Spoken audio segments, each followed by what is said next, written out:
and welcome to the Nonprofit Times Executive Session. I'm Paul Clolery, Editor-in-Chief of the Nonprofit Times. We have organized executive sessions a few times a year for decades, and now we're evolving it into a twice monthly conversation with people who are moving the charitable sector in these challenging times.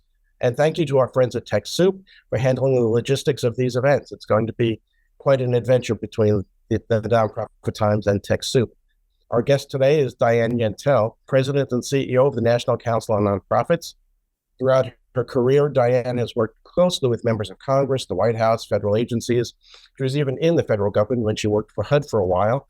And we would like to just start a conversation about what we're seeing in the nonprofit community right now. So Diane, I think you took over the helm at the National Council on the 13th. You're basically 2 months in. So has it been a nice, slow process, onboarding process for you? Well, it hasn't been boring, I'll tell you that. So did you expect it to the flurry when you first walked in the door? I knew it would be busy. Yeah, I actually started a week earlier than I had initially intended. So I actually started on the 7th. So I'd have a little bit more time to get to know the team and some of our partners before the president's inauguration, when we knew that things would get very, very busy. And I'm glad I had that extra time. But still, it wasn't a lot. Yeah, I've been in this role now for 2 months. It feels a little bit like dog years. Each week hasn't felt quite like a year, but a lot longer. There's a lot packed into each week. So it's been very busy. But honestly, I feel mostly just incredible gratitude that I get to be in this role at this time, given the tremendous work that we have to do as a sector.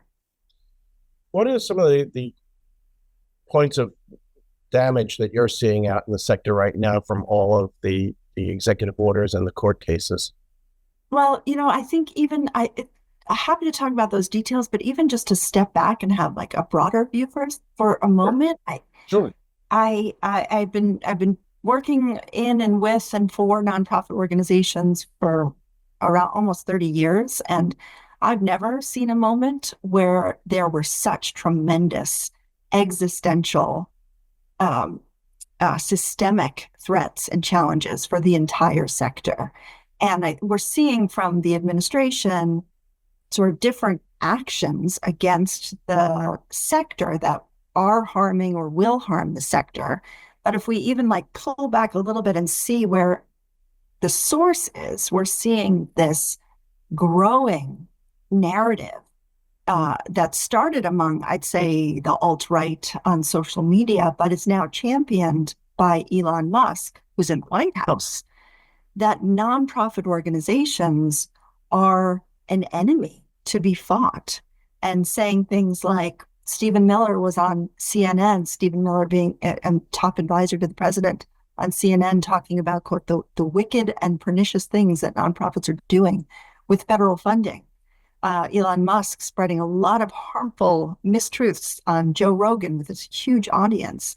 So the actions that we're seeing then come from the administration are coming from this place of believing that nonprofits are doing harmful work and need to be stopped, whether it's through the funding being ended to them or whether it's the nonprofits themselves being somehow dismantled.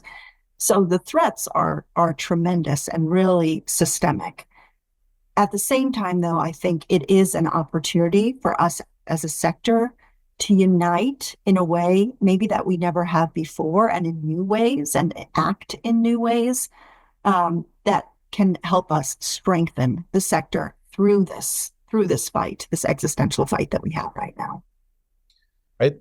Some of the calls I've spent the last couple of weeks talking to CEOs of both nonprofits and vendors to the sector off the ledge.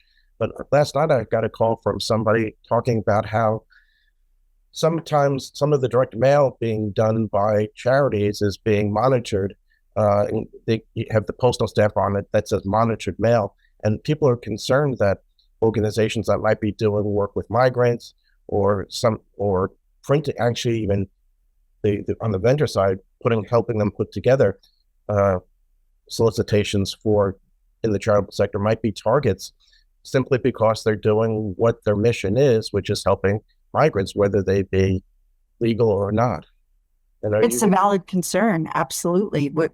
We're seeing specific actions taken that verify that concern, where uh, there's the blanket attempts to freeze all federal funding. Then there are the attempts to freeze funding or end contracts to organizations doing specific types of work, like DEI work or work with immigrants or work with trans or other LGBTQ people. That's real, that's happening. And there's investigations and there's audits.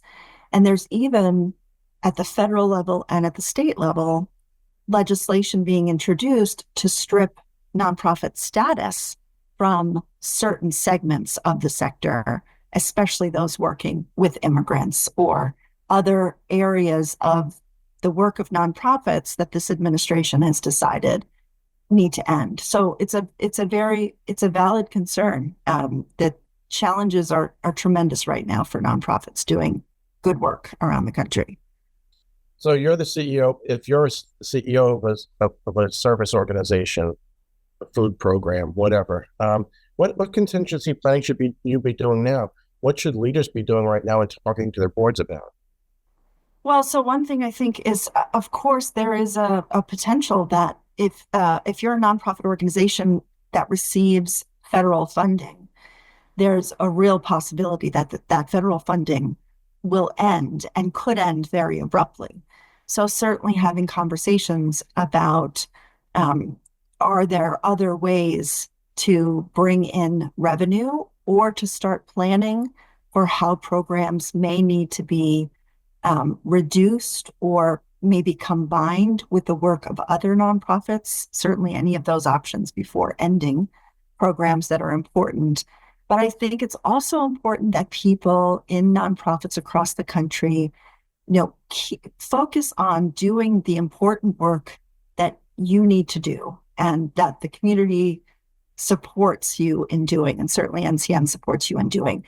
And know that all of the executive orders that are coming from the White House, that's not the final word. Each of them are being litigated, and all of this will play out in the courts over the coming weeks and months and maybe even years. And so stay focused on the work that you're doing. Don't overcorrect by stopping programs that you think may be a target. And know that there are groups like NCN and others that are suing the administration over many of these different actions, and that we have to wait and see how the courts weigh in before any final decisions are made. But certainly it's a time of uncertainty, and thinking ahead and doing planning as you can about the possibility of programs being ended or federal funding stopping abruptly is also an important thing to do. Looking at ways to mitigate risk for the organization while not overcorrecting, while continuing to do the important work you do. When you say overcorrecting, I know a lot of nonprofits are stripping DEI comments off their websites and from a lot of the communications they do. Should they do that? Should they not do that? What do you think? I think every nonprofit organization has to and will determine what makes the most sense for their organization based on where they're situated, the type of work that they do, the overall risk in this moment. And I think there's a whole spectrum of valid actions that nonprofits may be taking right now.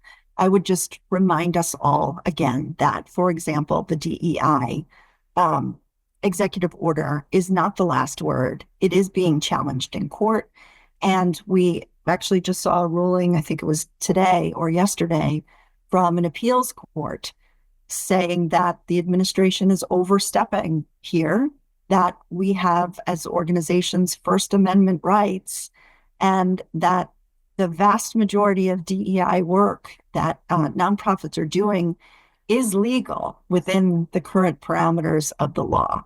So there's a lot for nonprofits to consider in this moment. And I know that all of them are making choices that make sense for their organization right now. We're also at the National Council of Nonprofits, we're doing what we can to help nonprofit organizations sort of turn down the noise and focus in on what's happening right now, which of the executive orders and actions can impact nonprofits. What does that mean for nonprofits? What's the status of the litigation? Because there's so much happening, right? And it's by design as well. It's an overwhelming amount of activity coming from the White House that could impact nonprofits.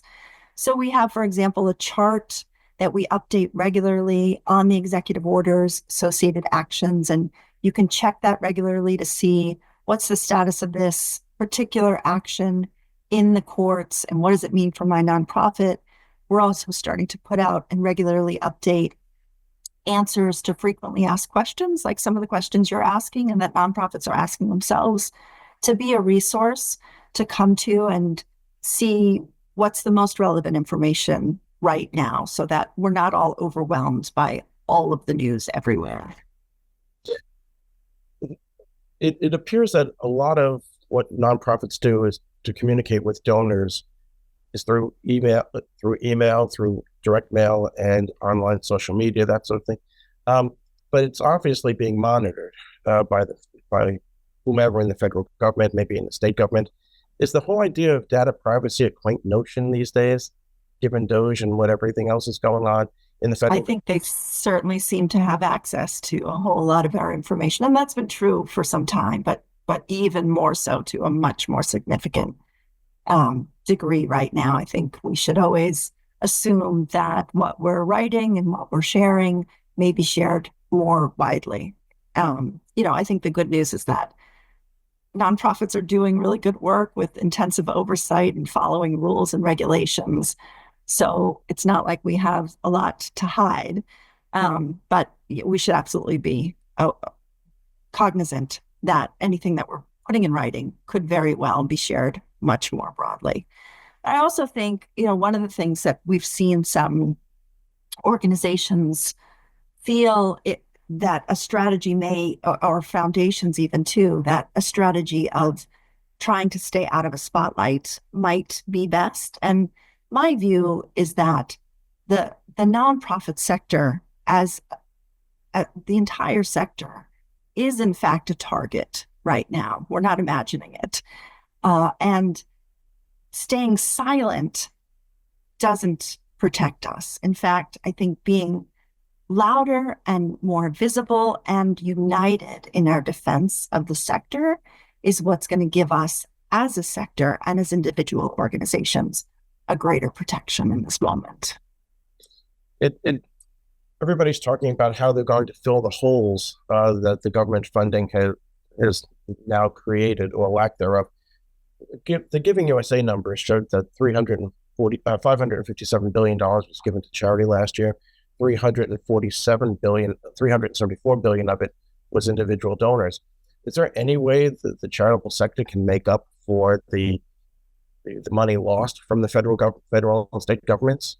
No, there's no way. And we've all spent, decades making that case about how philanthropy can't take the place of the federal government and its $3 trillion budget, which again, the White House attempted to halt all of that federal spending at once. Philanthropy can't begin and shouldn't try to begin to plug that hole of the federal government stepping back. What we should be doing is supporting the critical advocacy that all nonprofit organizations can and should be doing to make the case for the importance of our work and the importance of federal, state, and local funding to support that work.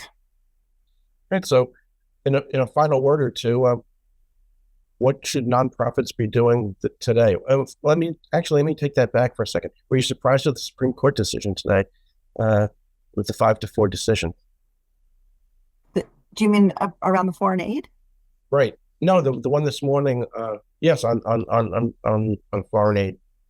I'm very glad to see it. And again, that just sort of confirms that we all need to take a breath take a pause and recognize that this is going to play out through the courts, that these executive orders and these executive actions are not the final word, and we shouldn't overcorrect based on them. Yeah, the Supreme Court said, yes, actually, the federal government must pay these contractors who have already done their work. I think it's $2 billion in funding, despite the administration wanting to decide on a dime that they're not obligated to repay for the work that's already been done and for funding that Congress on a bipartisan basis already appropriated. So I think it's heartening to see that ruling come out of the Supreme Court. So Diane, tell us where people can go to get more information from the National Council. And they can come to our website, councilofnonprofits.org, where we have a whole host of information that can be helpful to nonprofits, including that chart on executive orders, answers to frequently asked questions, updates on our litigation and other litigation that's relevant to nonprofits. And also beyond this particular urgent moment, there's a tremendous amount of resources on our website that's available to nonprofits in your day-to-day work and ensuring that your organization can thrive. You can also sign up for our newsletters that we send out to get the most updated information. How can others join your fight? Obviously, there's fundraising involved, but are you actively seeking people to get in touch with you with regard to problems they're seeing, whether it be mail, whether it be a regulation or some other governmental pushback? We are. So there's two things I'd say. One is that the structure of the National Council of Nonprofits, like our most essential engaged partners are our state associations of nonprofits. And so I encourage anybody listening who wants to get involved, you can go to our website. There's a map. You can find out who is your state association of nonprofits, and I encourage you to join them. And through joining the state association of nonprofits, you become a member of the National Council of Nonprofits. So that's a great way to stay involved. We are putting on periodic webinars that are open broadly to anybody who is interested, and we encourage you to participate in those. There's a number of ways to get involved, but we also do have a form that we have on our website too that asks nonprofit organizations to tell us, how are you being impacted in this moment by these various actions? And we started circulating that form right before actually we filed a lawsuit to stop the broad freeze of federal funding. And we've had since that time thousands of organizations telling us their stories, and it's tremendously helpful to the work that we do because we're sharing those stories with the courts, with the media, with members of Congress. So please do, if you have a story to tell about how you're being impacted in this moment, how your nonprofit organization is being impacted, do fill out that form and share it with us, and also share it with your member of Congress because they need to hear too. That's what I've been telling a lot of the executives I've been talking off a ledge for the last 2 weeks, basically saying, get your congressman involved, get your legislator involved, let them actually see what you're doing and how many of their own constituents that they're harming by their actions. Absolutely. We also understand that there's fat in the government budget. We understand that, and there are ways that things can be tightened up. But when they see an actual child hungry, they actually see a senior citizen at a center, at a YMCA, getting help with their diabetes, it might bring it home to them, get them into their district, and not so important, and not in a format where people are screaming at them like and in the last couple of days. Diane Yentel, thank you so very much for being part of Executive Session. Folks, go to the National Council of Nonprofits website and go to the Nonprofit Times website, www.thenonprofittimes.com, for daily updates on what's going on in Washington that impacts you, and also everything else in the nonprofit sector, from business news to fundraising to day-to-day operations. Thank you so much for joining us on this first executive session. Thank you for having me.